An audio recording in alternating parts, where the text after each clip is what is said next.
Hi, Firsties. It's me, Mrs. Elkins. I have a new book that I just got that I'm really excited to share with you today. Here it is. It's called Not Quite Narwhal. It's written by Jessie Sima. Have you read this book before? I have not, and I'm excited to read it, so I'm going to share it with you now. Sit back and relax while I read. Not Quite Narwhal by Jessie Sima. Kelp was born deep in the ocean. Hopefully you can see Kelp there. Get that light so it's not so bright on it.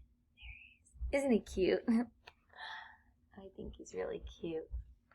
Get the little fish too all in there. I like that. He knew early on that he was different from the other narwhals. His tusk wasn't as long as everyone else's. Do you see how long that one is? His is not so long, right? Not as long. He had different tastes in food. Doesn't really like that to eat. He's going, ugh. And he wasn't a very good swimmer. He does look a little bit different, right? But his friends didn't seem to mind, so Kelp decided he wouldn't either. Yeah, just because you're different doesn't matter if you look different, right? Mrs. Lee and I look different, but we don't care. We're still best friends. That is, until he was swept away by a strong current. Whoosh! I wish I were a better swimmer. I wonder where he's going. Let's see. Kelp found himself at the surface.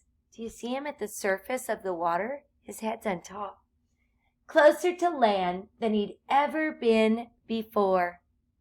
High up on a cliff, he spotted a mysterious, sparkling creature. It looked so familiar. It looked like kelp. Do you see it? It does kind of look like kelp, right? What creature do you think that is?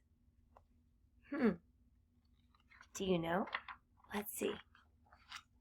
Kelp swam towards land as fast as he could, which wasn't very fast at all, hoping that he could catch up with the creature that looked just like him.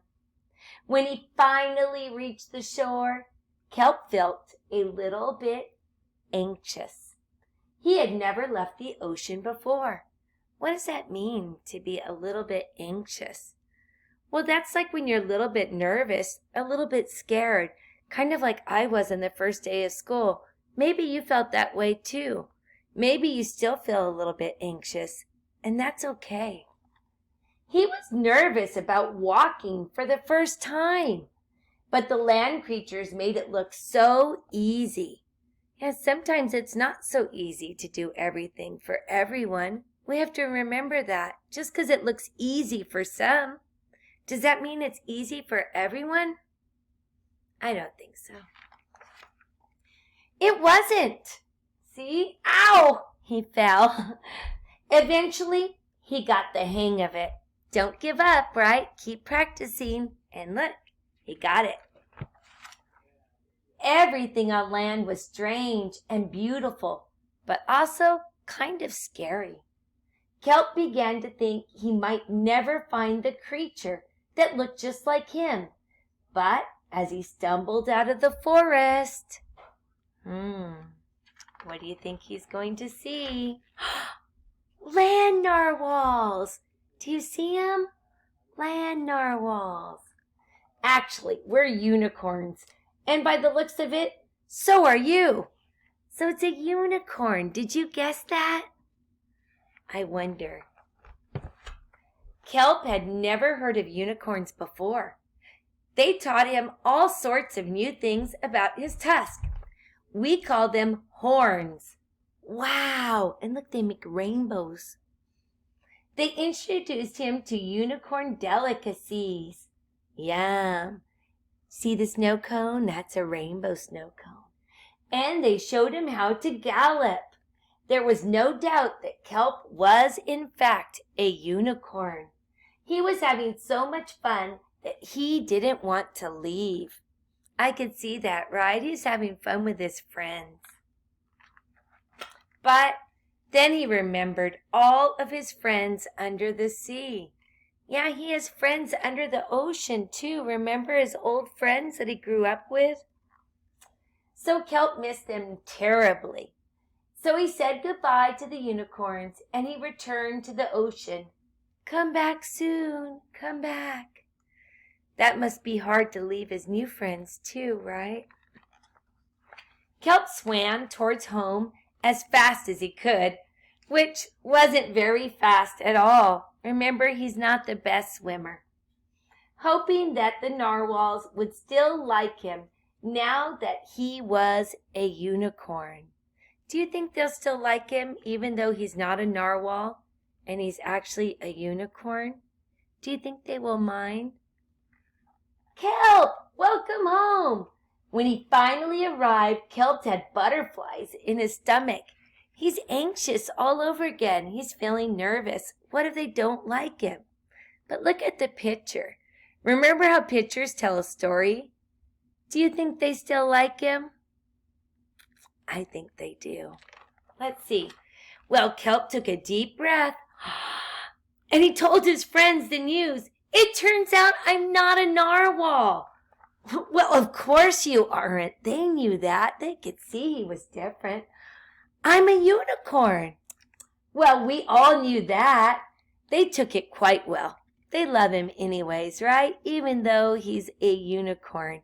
It doesn't matter what you are. You are still our friend, right? No matter who you are. Well, Kelp was happy to be home. But now that he'd experienced life on land with the unicorns, he couldn't seem to forget them.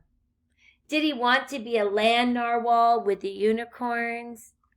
Or a sea unicorn with the narwhals? Kelp couldn't decide. But then he realized that maybe, land narwhal, a unicorn, or a water sea unicorn, a narwhal. Which one does he want to be?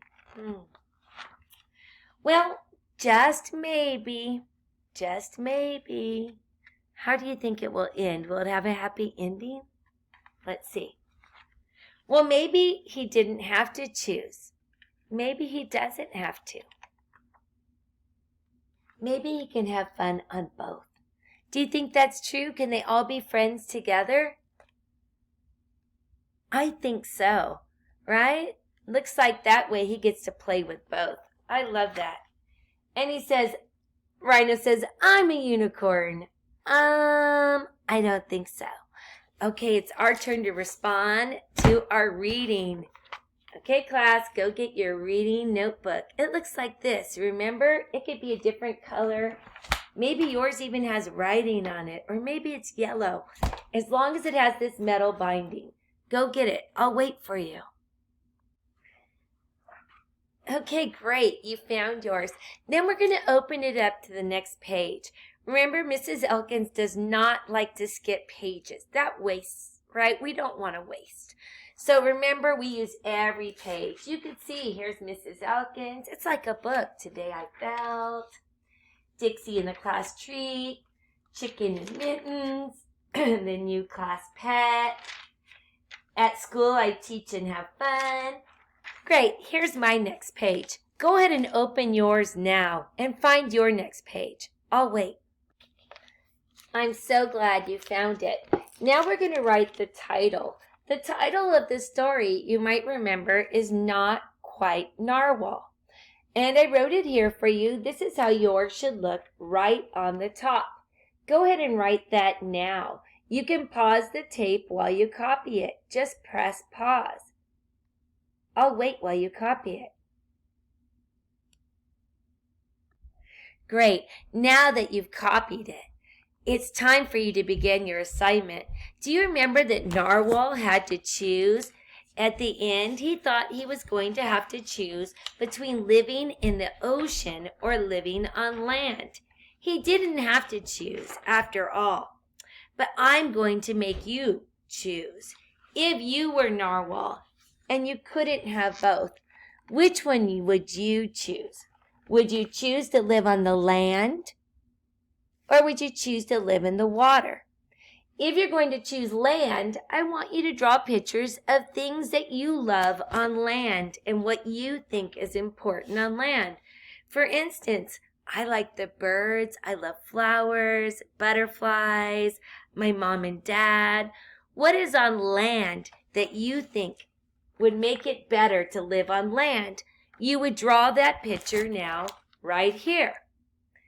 If you think water is better, maybe you want to be under the water because you like sea turtles and whales, or you love to swim and it's been so hot.